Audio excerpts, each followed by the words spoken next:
우리 다 같이 사도신경으로 신앙 고백하겠습니다. 전능하사 천지를 만드신 하나님 아버지를 내가 믿사오며 그 외아들 우리 주 예수 그리스도를 믿사오니 이는 성령으로 잉태하사 동정녀 마리아에게 나시고 본디오 빌라도에게 고난을 받으사 십자가에 못 박혀 죽으시고 장사한 지 사흘 만에 죽은 자 가운데서 다시 살아나시며 하늘에 오르사 전능하신 하나님 우편에 앉아 계시다가 저리로서 산 자와 죽은 자를 심판하러 오시리라. 성령을 믿사오며 거룩한 공회와 성도가 서로 교통하는 것과 죄를 사하여 주시는 것과 몸이 다시 사는 것과 영원히 사는 것을 믿사옵나이다. 아멘. 찬송가 570장 주는 나를 기르시는 목자여 함께 찬송하겠습니다.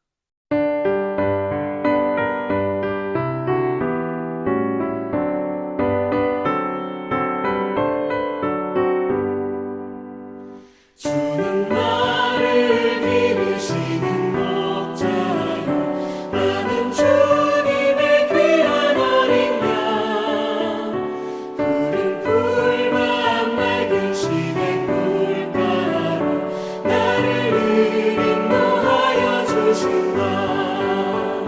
주는 나의 좋은 목자 나는 그의 어린 양 저를 따라 꼴을 먹여주시니 내게 부족함 전혀 없어라.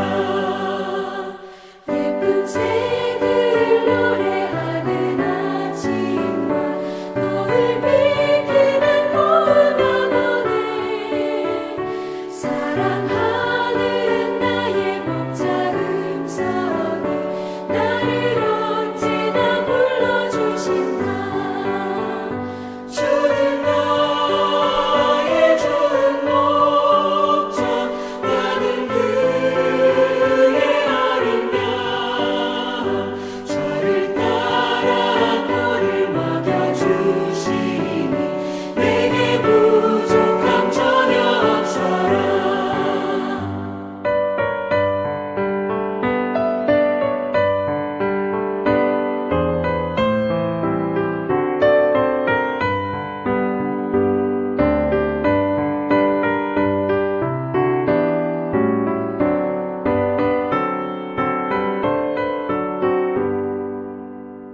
못된 짐승 나를 밟지 못하고 거친 비바람 섞지 못하리. 나의 주님 가면 손을 펼치사 나를 주야로 지켜주신다. 주는 나의 좋은 목자 나는 그의 어린 양 저를 따라 꼴을 먹여주시니 내게 부족함 전혀 없어라. 아멘.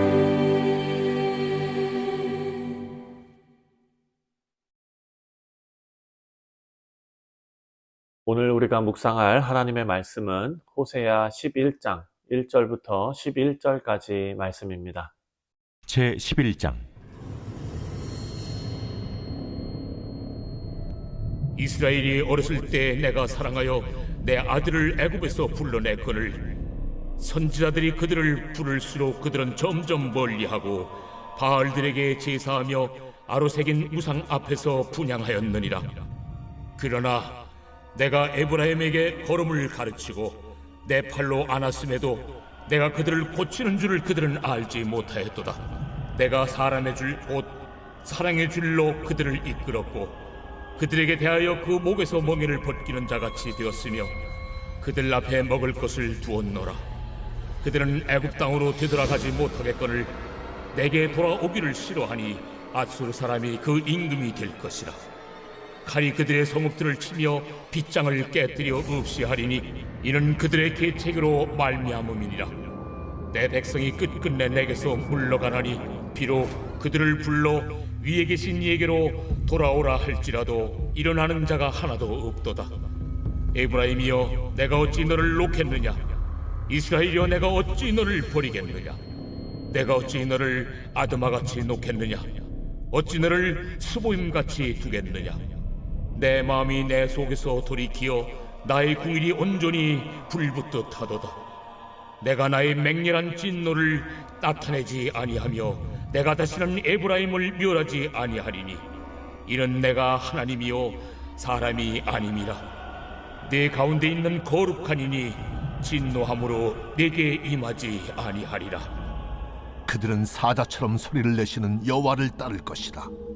여호와께서 소리를 내시면 자손들이 서쪽에서부터 떨며 오되 그들은 애굽에서부터 새같이 아수르에서부터 비둘기같이 떨며 오리니 내가 그들을 그들의 집에 머물게 하리라.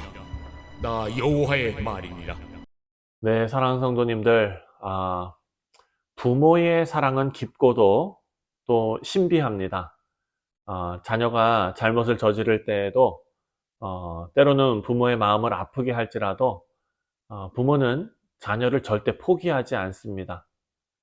그래서 부모의 사랑은 조건이 없고 끝이 없다는 것을 우리가 알 수 있습니다.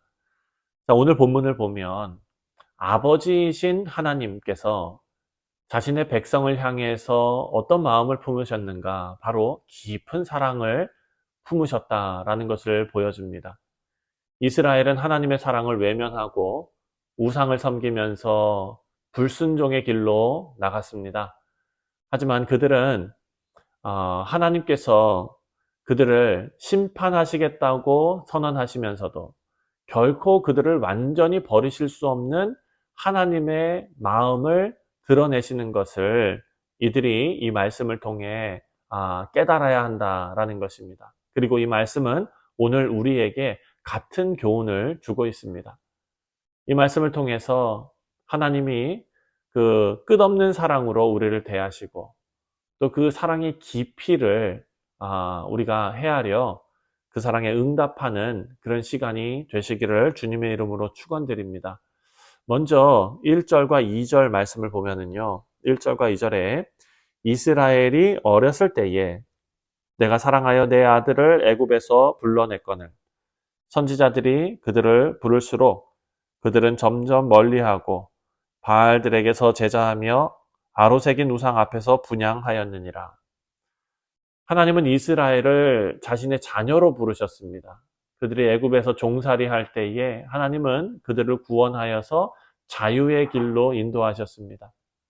이것은 하나님께서 이스라엘을 사랑하는 아버지, 정말 그 아버지로서 이스라엘을 대하셨다라는 것을 우리가 알 수 있습니다.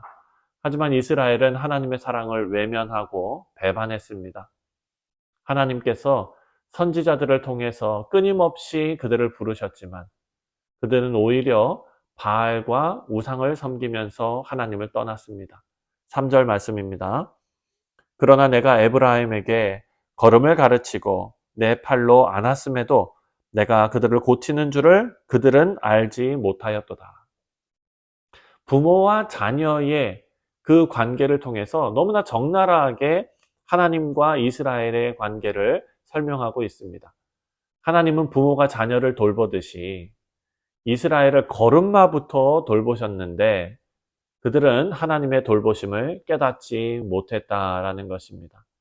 하나님의 마음을 아프게 하는 그런 못된 자녀의 배신을 지금 말씀이 기록하고 있습니다.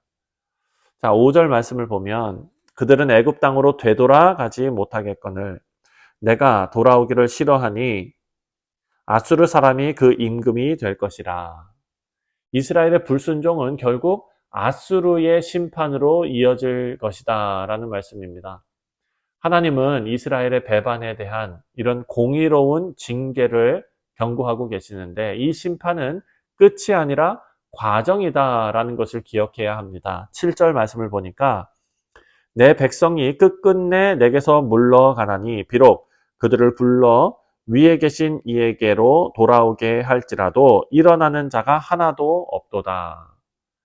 자, 위에서부터 나를 부르지만 나는 높이 들지 아니하리라. 이 말씀은 이스라엘이 겉으로는 하나님을 찾는 것처럼 보이지만 그들의 마음이 여전히 하나님께 돌아오지 않았고, 하나님은 이스라엘의 이 완악함에 대해서 슬퍼하시며 그들의 고집스러운 이 불순종을 지금 책망하시겠다라는 말씀입니다. 하지만 여기에서 하나님의 깊은 사랑, 아버지로서의 사랑이 더욱더 분명하게 드러납니다. 바로 8절입니다. 8절에 에브라임이여 내가 어찌 너를 놓겠느냐라고 말합니다. 어찌 너를 놓겠느냐. 내가 어찌 너를 아드마같이 놓겠느냐. 하나님은 아버지의 마음으로 이스라엘을 버릴 수 없음을 선언하십니다. 선포하십니다. 비록 그들이 죄로 인해서 심판받을 그럴 위치에 있지만 하나님의 사랑은 심판보다 크고 강하다라는 것을 말씀합니다. 그래서 내 마음이 내 속에서 돌이키어 나의 긍휼이 온전히 불붙는 듯 하도다. 8절의 마지막에 내 마음이 내 속에서 돌이키어 나의 긍휼이 온전히 불붙는 듯 하도다 라고 말합니다. 하나님은 극렬한 긍휼, 표현이 좀 그렇지만 정말 이것은 극렬한 긍휼이라고밖에 표현할 수가 없습니다. 자신의 백성을 완전히 멸망시키지 않으시는 그 하나님의 극렬한 긍휼로 인해서 이스라엘이 돌아오기를 기다리시고 그리고 회복의 날을 약속하시는 것입니다. 사랑하는 성도님들, 하나님은 이스라엘이 결국 자신의 집으로 돌아오게 하실 것이고 그들을 다시 자녀로서 품으시겠다 약속합니다. 자, 이 말씀을 통해서 우리는 하나님의 사랑을 잊지 말아야 한다라는 교훈을 얻을 수 있습니다. 하나님은 우리의 창조주시고 아버지이십니다. 우리는 하나님께로부터 생명과 모든 은혜를 받았습니다. 하지만 하나님 은혜를 잊고 자신의 욕망과 세상의 유혹을 따를 때, 우리의 삶이 하나님을 떠나 방황할 때 우리는 하나님의 끝없는 사랑을 기억해야 할 줄 믿습니다. 로마서 5장 말씀, 로마서 5장 8절 말씀을 보면